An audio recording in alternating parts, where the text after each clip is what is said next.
Bango mo? Ay, syempre, B. Kailangan natin... Happy Mansari. Ay! Kilig ka na naman, kalab. Baby, kain tayo, baby. Kakain tayo, B? B?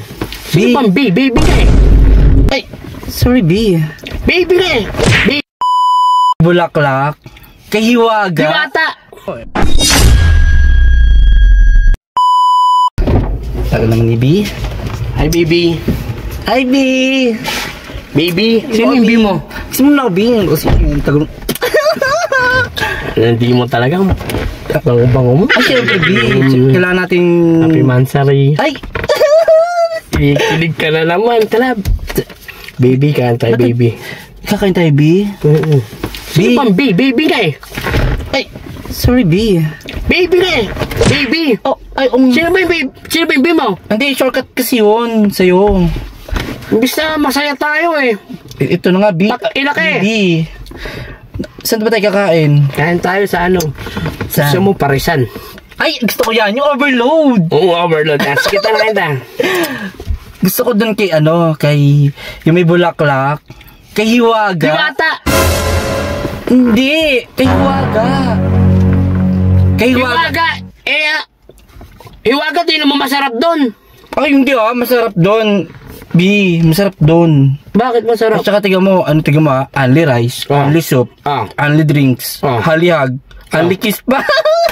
Kung talaga napakalandi mo, siguro maraming lalaki doon. Kaya gusto mo kumain. Sakto lang. Kay Diwata, magpapapicture tayo doon. Ay! Papashoutout tayo ng video grade. Ay, ayoko. Attitude problem yun. Oh, shit! Huwag doon, B. Kasi, pipicture, sabihin nun, lilipas din yan. Oh, grabe ka naman, boy. Boy na tawag siya, di na baby eh. Ay, B, doon tayo kay Hiwaga kasi doon kay Hiwaga. Alam mo, kaya ganun si Diwata, syempre pagod yung tao. Oh.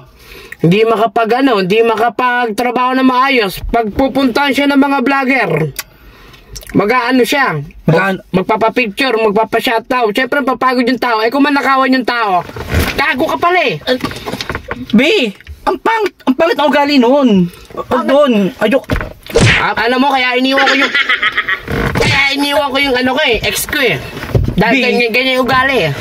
Dapat, kay Hiwaga, si Hiwaga stay humble. Kahit magpipicture ka, kahit pagod yung tao, nakang-smile pa rin. Hindi tulad kay Diwata.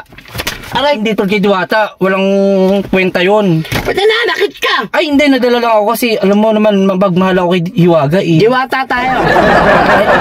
B, wag doon kay Diwata kasi attitude problem yun. Tingnan mo, umangat lang, lumaki na yung ulo. Ulo? Wala namang ulo yung kanto. Kanto.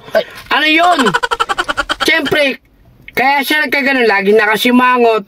Stress yun. Stress? Sa mga vlogger, kuno, na lagi nandun mga vlogger. Nagpapasikat, malilit na vlogger.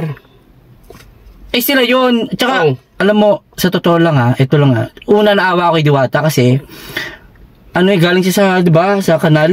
Anong kanal? Ay, ano ba? Ano si Hiwaga yung may bubuyog dito? Ay, bubuyog. Bubuyog? Ano ba yun? Bulaklak. Bulaklak. Masarap ba doon? Masarap doon, B. Sa Diwata, only soup. Oh. Only rice. Only taba. May libre soft drinks. Tapos? Libre pa shoutout. Hindi lang. Ano? Pag kumain ka doon, ano ka pa? Pag alis mo, galit ka pa. Bakit? Galit din yun eh. Sama ng loob yun. Ako na-stress na ako sa'yo, baby. Kay Hiwaga, pag nabusog ka na, naka-smile ka pa pag uwi. Bakit? Shoutout ba tayo nun? Hindi. Pagpapapicture ba yan? Hindi. Pero, masarap doon at siyempre, tulad ngayon, maraming Duda ako sa'yo minsan eh. Hayop ka. Maraming lalaki doon. Ay, B, maraming pagkain doon. Tagay ng bitch! Maraming doon. Lalaki! Ay, hindi. Maraming kumakain. Ako! Di kita pinagpalit. Kahit kailan. Pinagpapalit mo na ako kay Diwata eh. Palabasa ako mukha mo si Diwata eh. Saklinan to, maghiwalay na tayo pagka ganyan, putang ina ka. Di maghiwalay ka. Talaga. Umalis ka. Hiwaga ako, doon ka kay Diwata. Mukha kang inkantong hayop ka. Inimerse. Para sa boy mo.